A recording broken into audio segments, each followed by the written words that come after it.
Cabinet also considered and approved the principles of the Climate Change Management Bill as presented by the Minister of Environment, Climate and Wildlife,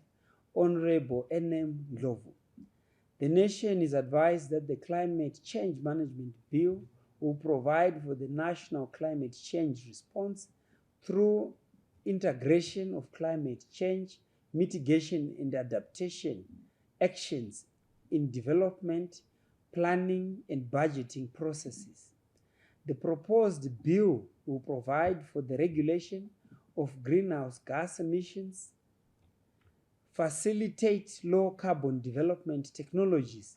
and carbon trading, as well as putting in place measures to reduce the use of ozone depleting substances.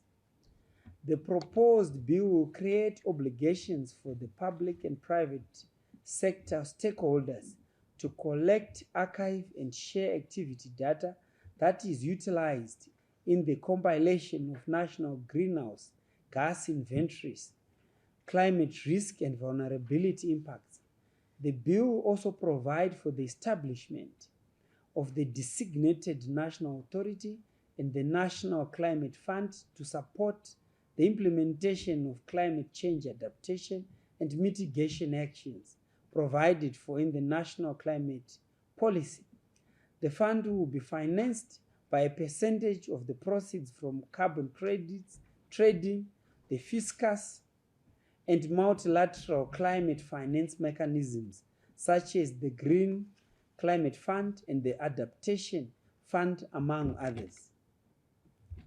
Cabinet would like to advise that the bill seeks to align with Section 73 of the Constitution of Zimbabwe, which provides for environmental rights, emphasizes on the need to have the environment protected for the present and future generations through legislative and other measures. Consistent with the Paris Agreement and the Montreal Protocol obligations on emissions reporting, the bill will establish and operationalize a domestic mechanization and mechanism for measurement, reporting, and verification in order to enable the country to report to the Conference of Parties on the level of emissions by which compliance to the agreements will be measured. Furthermore, the bill seeks to integrate gender perspectives in climate change planning and policy formulation,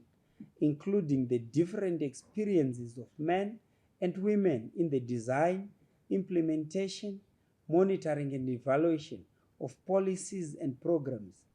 The bill seeks to create legislation that enables